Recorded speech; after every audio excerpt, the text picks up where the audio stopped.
반갑습니다. 보물섬입니다. 어제 저녁에 드디어 구독자 100명을 돌파했습니다. 구독자분들 감사합니다. 제가 이렇게까지는 할 줄 몰랐는데 하다 보니까 또 욕심이 계속 생기고, 그래서 한번 1000명까지도 한번 또 이대로 쭉 한번 가보려고 합니다. 그래서 어제 100명이 되어가지고 이제 드론 영상이라든지 뭐 그런 일반적인 영상이 아닌, 오늘은 제 생각에 대해서 특정한 주제에 대해서 큰 주제는 아닌데 한번 얘기해 보려고 합니다. 그 주제는 이제 상가 공실에 대해서 오늘 얘기를 한번 해보려고 합니다. 보통 부동산 얘기를 하면은 사람들은 다 아파트 얘기를 합니다. 대부분 다 아파트 이야기 하죠. 왜? 자기 자신 집은 하나씩 다 있으시니까요. 이게 아파트든 뭐 빌라든 단독주택이든 뭐 일단 집 한 채씩 다 있으시니까, 그게 뭐 전세든 월세든 자가든. 그렇다 보니까 부동산 하면 일단 주택을 많이 떠오르시죠. 그 주택에서도 투자 가치로 봤을 때는 대한민국은 아파트를 따지니까요. 그래서 주 초점은 아파트 가격, 거기에 많이 쏠려 있는 게 사실입니다. 그런데 오늘은 저는 이제 상가에 대해서 얘기를 해보고 싶어요. 상가 공실 뭐 뉴스나 뭐 언론 이런 데서 많이들 나오는데, 일단 상가 공실 문제가 뭐라고 생각을 하십니까? 뭐 여러 가지가 이유가 있을 텐데, 첫 번째는 당연히 뭐 경기가 안 좋아서 그런 것도 가장 크죠. 장사가 안 되니까, 그 사장님이 장사가 안 되니까 견디질 못하고 나가는 겁니다. 물론 그게 제일 첫 번째 이유일 겁니다. 다른 이유가 또 뭐가 있을 것 같습니까? 제가 봤을 때는 바로 상가 임대료입니다. 아파트 가격 오른 것만 전부 다 말씀을 하시는데, 상가 가격도 엄청나게 올랐습니다. 정말 많이 올랐습니다. 지금이 2023년인데 2012년, 13년 이때만 하더라도 이 정도로 비싸진 않았어요. 상가 건물들이. 상가 건물들이 이렇게 비싸진 않았습니다. 아파트 가격 비싸지는 것보다 더 비싸졌습니다. 비율적으로 봤을 때. 아파트 매매가가 아닌 매매가보다 더 높아진 상가 매매가가 높아지니까 어떻게 되겠습니까? 상가 월세가 또 높아지는 겁니다. 그 수익률을 맞춰야 되거든요. 뭐 5%를 맞추니 6%를 맞추니 7%를 맞추니 그 수익률을 맞추기 위해서 월세를 올릴 수밖에 없는 거죠.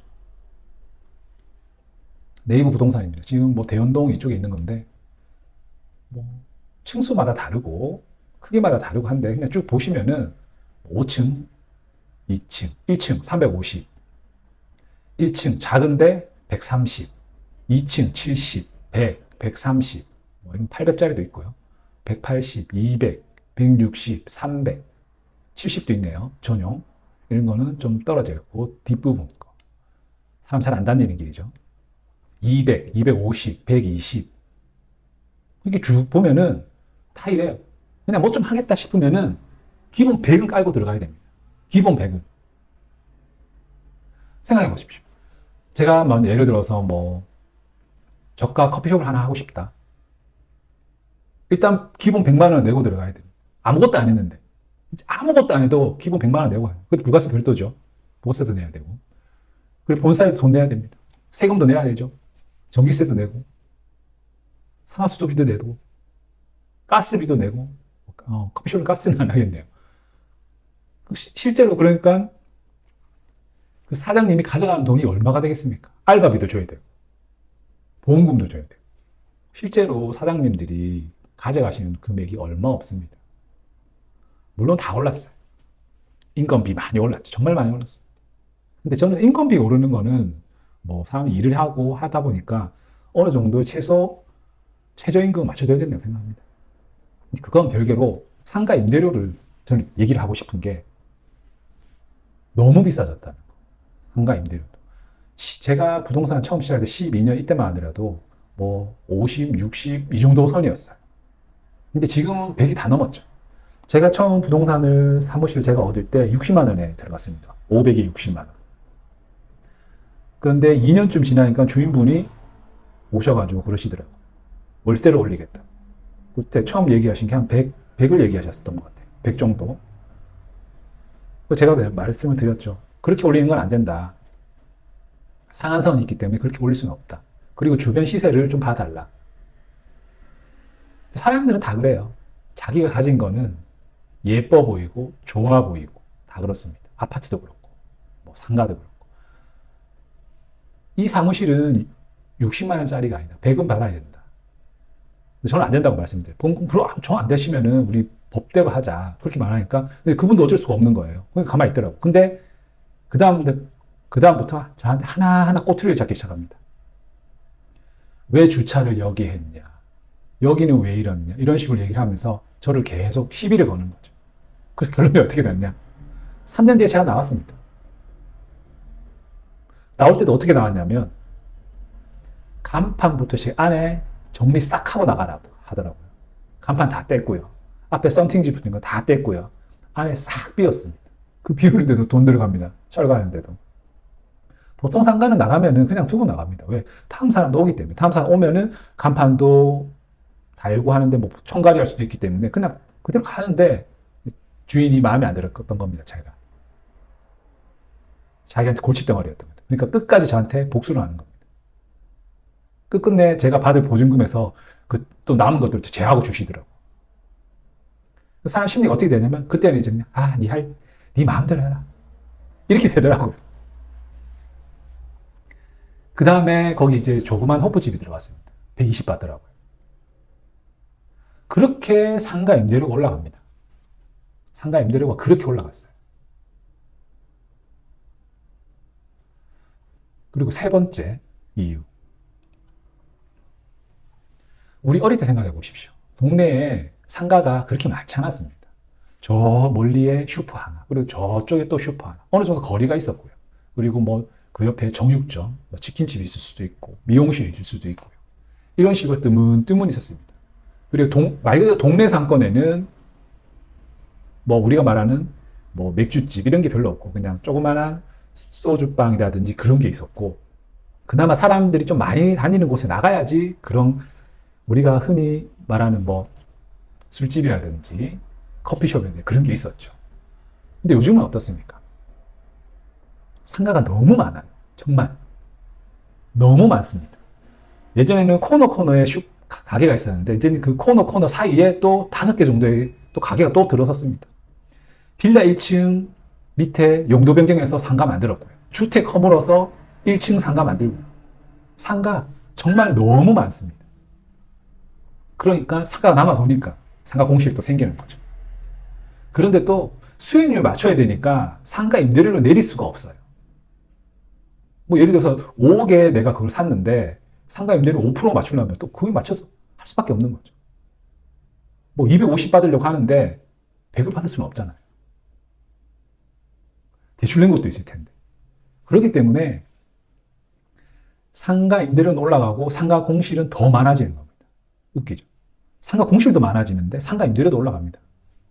건축비가 올랐니, 뭐 토지비가 올랐니 해서 상가 매매가는 또 올라가고. 그러니까 악순환인 거예요. 방법이 없습니다. 제가 봤을 때는 상가 너무 많습니다. 지금 자영업 하시는 분들 뭐 그냥 흔히 말하는 커피숍, 치킨, 미용실 뭐 이런 거 등등 다 있는데 진짜 어줍잖게 뭐 장사를 한번 해볼까 이러시는 분들은 정말 저는 말리고 싶습니다. 정말 뜯어 말리고 싶습니다. 기본적인 계산을 해보시고 하시기 바랍니다. 괜히 어줍잖게 했다가 뭐 조그마한 커피숍 하나 차리고 뭐 이리저리 하려면 1억 들어갑니다. 차라리 그 1억으로 은행에 넣어놓고요. 500만 원씩이나 타서 쓰세요. 장사해서 한번 말아먹으면 그 돈 다 없어져 버리니까. 그냥 500만 원 받아가지고 그냥 그거 가지고 생활하십시오. 그게 차라리 나을 수도 있어요. 그리고 꼬마 빌딩 얘기도 잠깐 말씀을 드리면 뭐 30억, 52억, 20억 뭐 꼬마 빌딩들은 뭐 이렇게 내세우고 있는데 제 꿈이 있습니다.